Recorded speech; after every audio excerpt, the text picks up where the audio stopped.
And, one of the things that has amazed me with my own personal career, because, I started out basically shoveling snow in a cow town in Colorado, and by fate or who knows what, come to the present position. And what I notice as I traverse levels on a supposed ladder of success, where you would expect there to be more and more competition and people and activity, actually it gets emptier and emptier. There is nobody minding the store, as far as I can tell. This is why I'm so unsympathetic to conspiracy theory. We could use a few conspiracies. Nobody is minding the store. Everybody is getting rich, personally rich, and so they don't have time for, to advance the Aryan race or the Council of Zion or any of this fantasy and illusion that haunts the world of conspiracy theory.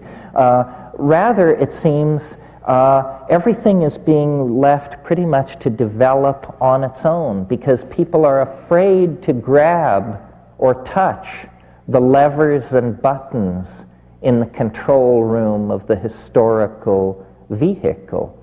And what that means then is that people who can cut through these many, many illusions, the illusion of materialism, the illusion of business as usual, the illusion of benevolent institutions carefully guiding us toward reasonable destinies. If you cut through all that, if you disabuse yourself of all that, you will empower yourself to eventually be able to stand up in delicate social and political situations and just say, bullshit. That's bullshit.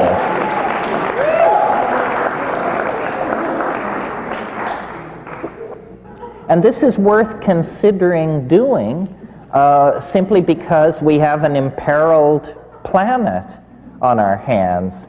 We have been, for a long, long time, the victims of illusion. Western civilization, Stephen Dedalus was right. History is a nightmare from which one must awaken, quite literally. I mean, we have been blind to what we have been doing. We are blind at this moment to what we are doing. If in a single moment the actual nature of our predicament were to fully make itself felt in the mind of any one of us, I think it would be paralyzing.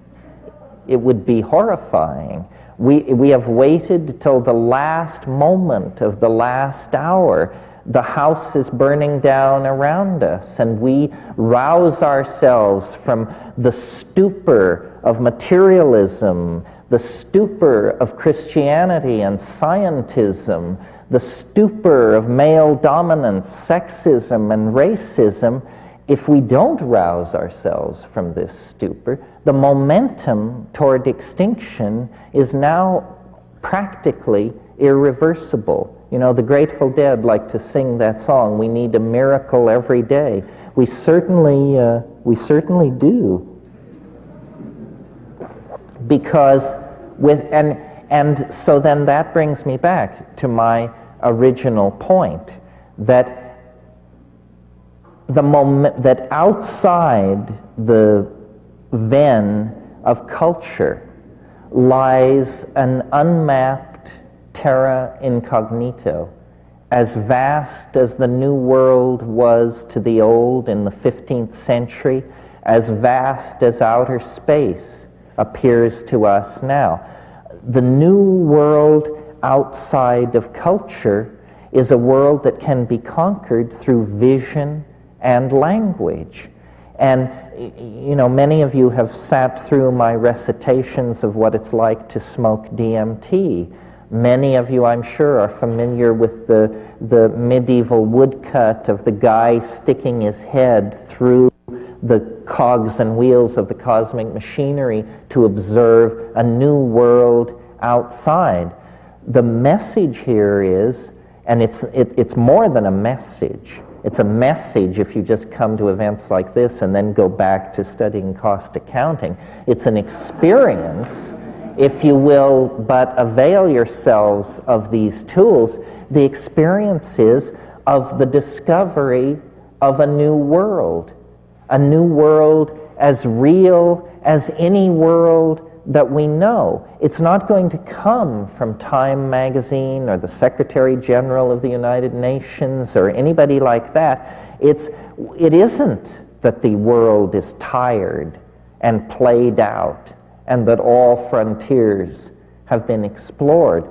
Every culture could support that viewpoint within certain classes and in certain situations. But in fact, it has never been true, and it isn't true now. We are monkeys, and monkeys love a hell of a good fight. And we have a hell of a fight bearing down on us because we have to clean up the mess. We're not going to go silently into the gentle night of extinction. It's just not going to happen that way.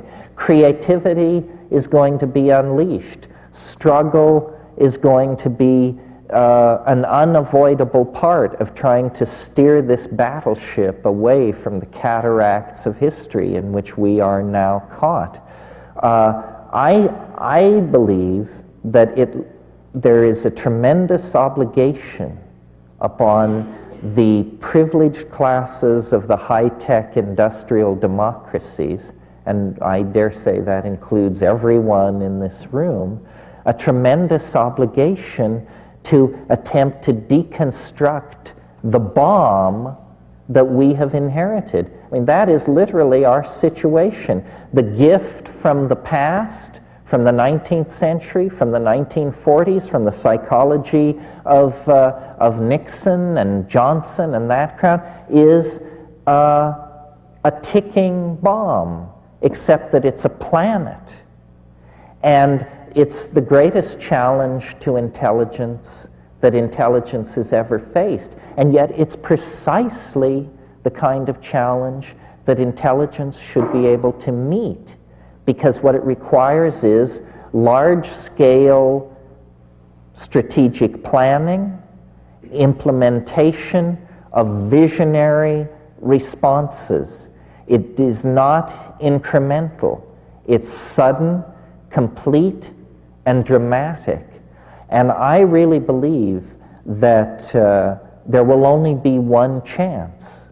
You know, we are circling the runway of post-history, and the engines are running low, and there is one approach, and then, you know, if you miss that approach, you're into the drink. Now, we can